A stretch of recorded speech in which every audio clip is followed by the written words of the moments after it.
अथ सत्यार्थ प्रकाशः अष्टम समुल्लासः। अब हमारा स्वाध्याय का क्रम आगे बढ़ता है। हमारा विषय चल रहा था कि मनुष्यों की उत्पत्ति सबसे पहले कहाँ पर हुई। सृष्टि के आरंभ में तो हमने पढ़ा था तिब्बत में हुई। तो उस समय जो उत्पत्ति हुई तो फिर सब जगह कैसे फैले वो, और उस समय क्या एक जाति थी मनुष्य की या अनेक? तो उत्तर आया था एक जाति थी मनुष्य की।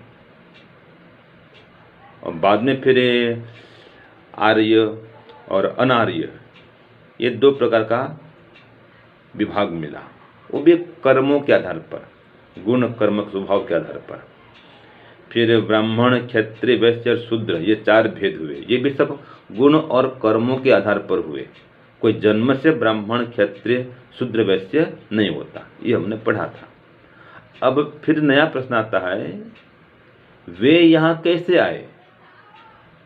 वे माने जो थे आर्य, वो तो पहले तिब्बत में थे, तो तिब्बत से यहाँ पर कैसे आए, ये प्रश्न आया। तो उत्तर स्वामी जी लिखते हैं, जब आर्य और दस्युओं में अर्थात विद्वान जो देव वे लोग और अविद्वान अर्थात जो असुर हैं, उनमें सदा लड़ाई बखड़ा हुआ करता था या बखड़ा हुआ किया। ये स्वामी जी की भाषा है कि देव और असुर में लड़ाई बखेड़ा हुआ किया। ये स्वामी जी की भाषा उस जमाने की। तो जब बहुत उपद्रव होने लगा तब आर्य लोग सब भूगोल में उत्तम इस भूमि के खंड को जानकर यहीं आकर बसे। इसी से देश का नाम आर्यावर्त हुआ। तो ये स्वामी जी लिखते हैं। तो देश का नाम आर्यावर्त कैसे हुआ भी बता दिया गया, और कैसे आए तिब्बत से यहाँ ये बता दिया गया कि जो दो लोग तो हो गए थे, दस्यु और आर्य, तो दोनों में झगड़ा हुआ करता था, विचार तो मिलते नहीं थे, तो फिर टकराव होता था। तो जो आर्य थे वे सोचे भाई अब इस जगह को छोड़ो, बार बार की लड़ाई झगड़ा में क्या पड़ना, चलो चलते हैं अन्यत्र। तो ये जगह सबसे उनको उत्तम लगा, बढ़िया लगा, तो यहाँ आकर बस गए। यहाँ बस गए तो फिर इसका नाम हुआ आर्यावर्त। इसके पहले यहाँ पर कोई नहीं था। कई लोग बोलते हैं कि जो आर्य हैं वे विदेशी हैं, जो द्रविड़ हैं वह के मूल निवासी हैं। ऐसा नहीं है, आर्य ही यहाँ के मूल निवासी हैं। इसके पहले कोई था ही नहीं, किसी को युद्ध करके भगाकर यहाँ राज किया आर्यों ने, ऐसा नहीं है।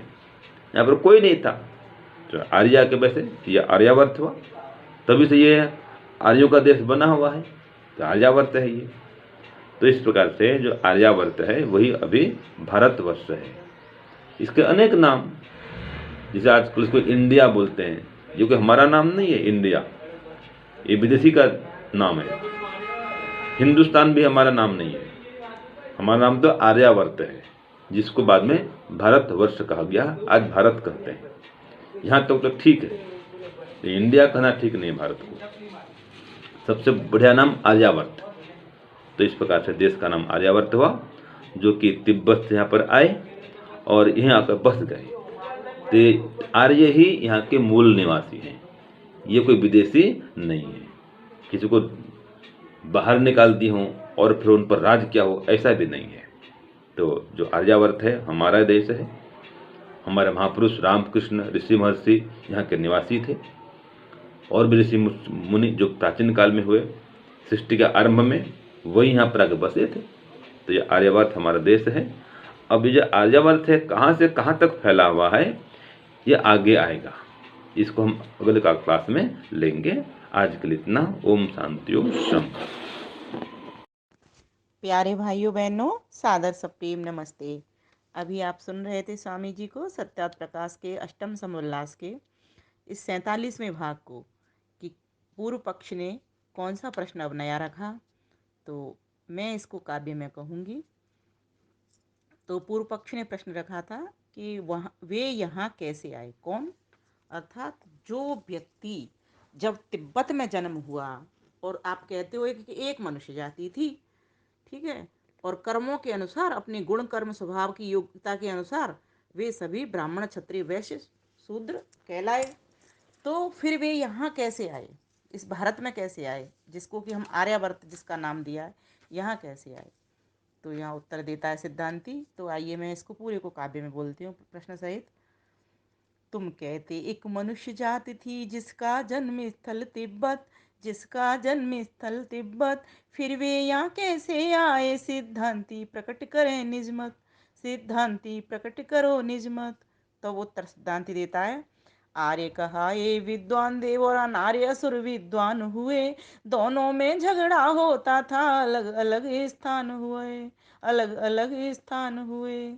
जो थे आर्य श्रेष्ठ विद्वंजन वे सब आए आर्यावर्त, वे सब आए आर्यावर्त, और जो अनार्य असुर दस्यु थे बस गए वे सब विदेश जार्थ, बस गए वे सब विदेश जार्थ।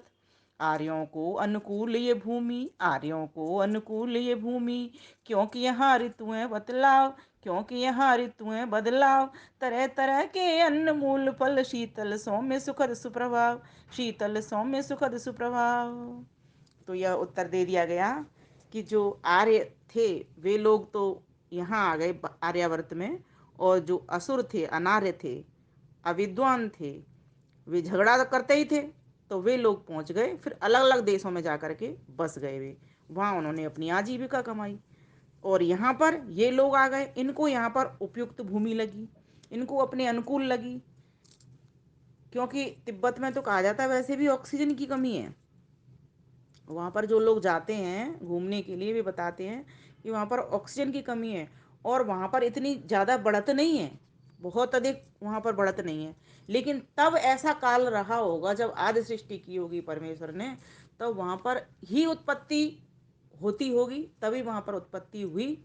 लेकिन धीरे धीरे जब मनुष्य बहुत सारे बन गए, जिनमें कुछ अच्छी कोटि के थे वे आर्य कहलाए। जैसा कि मैंने पिछली बार आपको कहा था कि आर्य कौन होते हैं, जिनके भीतर शांत, तितिक्षा, है ना, और जितेंद्रिय वाले गुण होते हैं, दाता वाले गुण होते हैं, दयालु होते हैं, नम्र होते हैं, विनम्र होते हैं, है ना। ऐसे लोग ही जो अपने मन और इंद्रियों को जीतने वाले होते हैं, सत्य बोलने वाले होते हैं, ऐसे लोग ही आर्य कहते हैं। तो जो इस टाइप के लोग थे वे लोग तो सब आर्यावर्त में आ गए, यहाँ की भूमि पर उन्होंने अपना काम किया, और अच्छी तरह से रहते थे, सबके साथ वार्ता व्यवहार कहते थे, और अपनी वैदिक संस्कृति के अनुसार ही, जो ईश की आज्ञा थी उसी के अनुसार ही वो चलते थे। लेकिन जो विदेश में चले गए वे सारे प्रतिकूल लोग थे, और प्रतिकूल लोगों का रहन सहन, वार्ता व्यवहार भी सब प्रतिकूल ही होता है। तो आज भी तुम इस अंतर को देख सकते हो। विदेशी लोग आध्यात्मिक रूप से सॉलिड नहीं है, अर्थ से जरूर वे समृद्ध हो गए, लेकिन भारतवासी आज भी, चाहे भले ही हमारे देश के नाम कितने भी बदल गए हों, लेकिन आज भी आर्यावर्त ही है, क्योंकि आज भी आर्य बहुतायत में हैं। आज भी श्रेष्ठ लोग जिनके ऊपर देश टिका हुआ है, ऐसे लोग बहुतायत में हैं।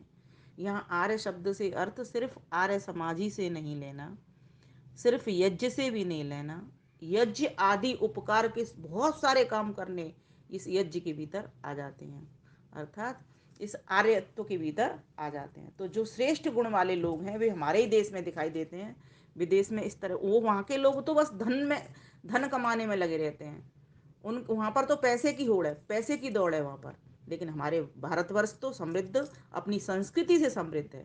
इसीलिए हमारी संस्कृति को नष्ट करने के लिए विदेशियों ने बार बार इस भारत पर आक्रमण करने की सोची, यहाँ पर आए और हमारे विचार को, हमारी संस्कृति को मारने की कोशिश की, हमारे स्थलों के नाम परिवर्तित किए, है ना, हमारे नगरों के, शहरों के नाम परिवर्तित किए, हमारे मंदिरों को तोड़ तोड़ करके अपने अपने गिरजाघर बनाए, मस्जिदें बनाई।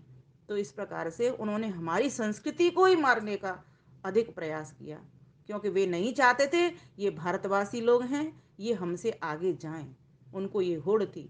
तो हमारे देश भी कम नहीं है, और आज शायद इसी कारण से हम उनको भगाने में सक्षम और समर्थ हुए। तो हम चाहते हैं इस बात को, सत्य ज्ञान को हम लेने वाले बने, कि हम कहीं बाहर से नहीं आए, कोई ईरान वीरान से नहीं आए, हमारा जन्म तिब्बत में हुआ है और हम इसको उपयुक्त भूमि जान करके, हर ऋतुओं का बदलाव यहाँ पर देख करके, अपनी सुंदर संस्कृति का भी पर्यावरण यहाँ का बना करके हम सब यहाँ पर रह रहे हैं। यही हमारा देश है। सर्वप्रथम यहाँ पर आर्य लोग ही थे। कोई हम बाहर से आए नहीं, हम विदेशी नहीं हैं। इस बात को हम सभी को समझ लेना चाहिए। और इस बात का अगर कोई बहस भी करता है तो उसको सत्यार्थ प्रकाश का ये प्रमाण दे दीजिए, क्योंकि महर्षि दयानंद सरस्वती ने अनेकानेक ग्रंथों को पढ़ने के बाद में तब जाकर के इस बात को कहा है। उन्होंने अपनी बात तो कुछ कही ही नहीं है। उन्होंने तो जो सत्य शास्त्रों से उनको वचन मिले हैं, जो आठों प्रमाणों पर कसी हुई बातें उनको मिली हैं, उन्हीं बातों को सत्यार्थ प्रकाश के भीतर उन्होंने रखा है। बिना पक्षपात के, बिना किसी राग द्वेष के उन्होंने हमारे समक्ष इस सत्य ज्ञान को प्रस्तुत किया है। तो इस बात को हमको समझना चाहिए। हम कहीं बाहर से नहीं आए, हम यहीं के निवासी हैं, मूल निवासी हैं। आर्य हम थे, आर्यावर्त हमारे देश का नाम था। और आगे भी हम ये चाहते हैं कि हमारे देश का नाम आर्यावर्त ही हो जावे। और मैं ये कह सकती हूँ कि जिस दिन इस देश का नाम आर्यावर्त हो गया, उस दिन यह पहले की तरह ही सोने की चिड़िया तो क्या, ये सोने का शेर बन जाएगा। आप सभी का धन्यवाद। नमस्ते।